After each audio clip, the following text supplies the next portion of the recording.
ઇનો છે જે છે એની ઉપર અને આની ઉપર ચોખ્ખું લખેલું છે કાર્બોનેટેડ ડ્રિંક. કાર્બોનેટેડ ડ્રિંક એટલે આપણે શું લઈએ છીએ? અંદર લઈએ છીએ ઓક્સિજન અને બહાર કાઢીએ છીએ કાર્બન ડાયોક્સાઇડ. હવે એ જ વસ્તુ આ બોટલની અંદર અને આની અંદર પેક કરીને કંપની આપણને આપે છે અને આપણે મોજ શોખથી પીએ છીએ.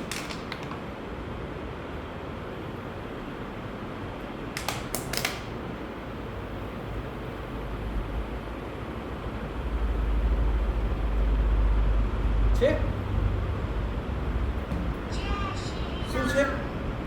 ઝેર જ છે? નહીં થવા દે. તો આ વસ્તુ આપણે જોઈએ અહીંયા પીએચની. બીજી અમે વાત કરી હતી કે પાણીની અંદર હોય છે ઓઆરપી. ઓઆરપી એટલે ઓક્સિડેશન રિડક્શન પોટેન્શિયલ. એનો ગુજરાતીમાં સિમ્પલ વાત કરું તો આપણા શરીર ઉપર હવાનો અસર. કારણ કે આજે હવા જે છે એ દરેકે દરેક વસ્તુને કાપવાનું કામ કરે છે. જેમ આપણે લોખંડ ખુલ્લામાં મૂકો તો શું થાય છે? કાટ લાગે છે. ઘરે બેન તમે સવારે સબ્જી બનાવો, ફ્રીજમાં ના મૂકો તો સાંજે સુધી શું થાય? કાળી પડી જાય, વાસી થઈ જાય. આપણે ફુગ્ગો ફુલાવે, છોકરો બજારમાં જાય ફુગ્ગો લઈને આવે અને રમવાનું છોડી દે મૂકીએ તો સાંજે શું થઈ જાય છે? નાનું થઈ જાય છે. એટલે એને ઓક્સિડેશન કહેવાય. જેમ મારે સોનાનો ધંધો છે તો ઘણીવાર શું થાય કે અમે શોરૂમમાં સોનાના દાગીના કે ચાંદીના દાગીના લગાડ્યા હોય એટલે થોડાક શામ પડી જાય. એટલે હવાના સંપર્કમાં જે વ્યક્તિ આવે છે એને ઓક્સિડાઇઝ થાય છે. તો આપણે જે પાણી પીએ છીએ એ જોઈએ છે કે પાણી ખરેખર જીવતું છે કે નથી જીવતું. જો આ પાણી જીવતું હશે તો આની અંદર કંઈક ફેરફાર આવશે. જેમ આ છોકરો છે, છોકરાનું કામ શું છે? મસ્તી કરવાનું કામ. આજે આ છોકરો અહીંયા ચૂપ કરીને બેઠો છે તો એના માટે જોરદાર તાળીઓ દીધી. કારણ કે આટલો સમય આપવો એ નાના છોકરા માટે શક્ય નથી. કારણ કે નાના છોકરાની પ્રવૃત્તિ શું છે? મસ્તી કરવીને રમવું. તો પાણીની બી પ્રકૃતિ શું છે? વહેતું રહેવાનું. જ્યારે પણ પાણીને બાંધવામાં આવે છે બરોબર, તો ત્યારે મૂર્છિત અવસ્થામાં જતું રહે છે. હવે પાણી આપણા ઘરે આવે છે તો શું થાય છે? સૌથી પહેલાં તો ગવર્મેન્ટ એના સ્ટોરેજમાં સ્ટોર કરે છે. પછી ત્યાંથી આપણા ઘરે આવતા સુધી એની અંદર 12 થી 15 પ્રકારના અલગ અલગ કેમિકલ નાખવામાં આવે છે. એક તો આવે છે ક્લોરીન, બીજું આવે છે લેડ, ત્રીજું આવે છે ફ્લોરાઇડ. હવે ક્લોરીન નાખે તો આપણને ખબર પડે છે કેમ? કારણ કે અંદરના બેક્ટેરિયાના બધું જે છે એ મારવા માટે. પણ લેડ અને બીજી વસ્તુ જે નાખે છે શેના માટે નાખે છે? કે લોખંડની પાઇપો જે પાણી આપણા ઘર સુધી પહોંચાડે છે એને કાટ ના લાગે એના માટે. હવે એ પાણી ક્યાં સ્ટોર થાય? એના પછી આપણા ઘરે આવે તો આપણા ઘરે અંડરગ્રાઉન્ડમાં સ્ટોર થાય, એના પછી આપણા ધાબામાં ઉપર જઈને સ્ટોર થાય, ત્યાંથી સ્ટોર થઈને પાછું આરોમાં થાય, આરોમાં થઈને પાછું માટલામાં થાય, કાં તો બોટલની અંદર સ્ટોર થાય.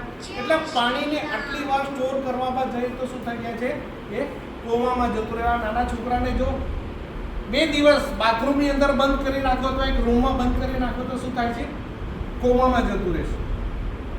તો આપણે આ વસ્તુ અહીંયા ચેક કરીએ કે આ પાણીની અંદર કોઈ ફરક પડ્યો? કોઈ ફરક નથી પડ્યો. કેમ? કારણ કે આના ઓઆરપી જે છે પ્લસમાં છે. આપણે રાંધેલો ખોરાક જે ખાઈએ છીએ ને એ પણ પ્લસમાં એનો ઓઆરપી છે. આપણા શરીરને શું લેવાનું છે? માઇનસ ઓઆરપી લેવાનું છે. હવે જ્યારે પણ તમે આ પાણી પીવો છો એટલે આને શું કરશે? જીવંત બનાવી દેશે.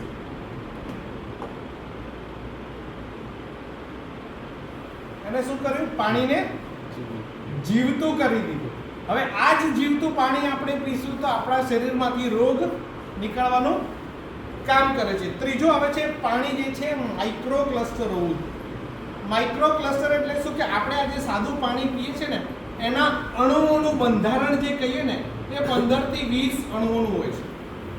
પણ જ્યારે આપણે એની અંદર આપણી આ પ્રોડક્ટ નાખીએ છીએ સ્કાય નેચર આલ્કાલાઇન ડ્રોપ્સ, તો એના અણુઓને તોડી નાખે છે. 15 થી 20 ની જગ્યાથી 5 થી 6 મોલિક્યુલ્સનું કરી નાખે છે. તો એ આપણે બતાવું છું. હળદર જેટલી પતલી વસ્તુ ખરાબ હોય નહીં ને? હળદર તો પાવડર છે, એનાથી તો પતલી કોઈ વસ્તુ હોતી નથી. આપણે લોકો રસોઈમાં બેન વાપરો છો ને, માની લો કે નાનો છોકરો રમતો હોય ઘરમાં ને કંઈક વાગી જાય તો શું કરીએ છીએ? આપણે તરત હળદર લગાવીએ છીએ. કેમ લગાવીએ છીએ? કારણ કે આની અંદર કર્ક્યુમિન નામનું તત્વ છે જે આપણી ઇમ્યુનિટીને બૂસ્ટ કરે છે, આપણી રોગ પ્રતિકારક શક્તિ સામે લડે છે.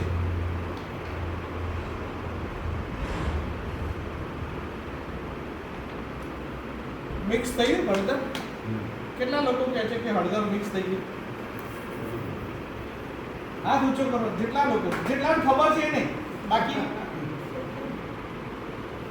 શિયાળો હજુ ચાલુ જ છે, તો 2 દિવસની ગરમી છે. બજારની અંદર અત્યારે હળદર મળે છે, એનો કલર કયો છે? આ છે કે આ છે?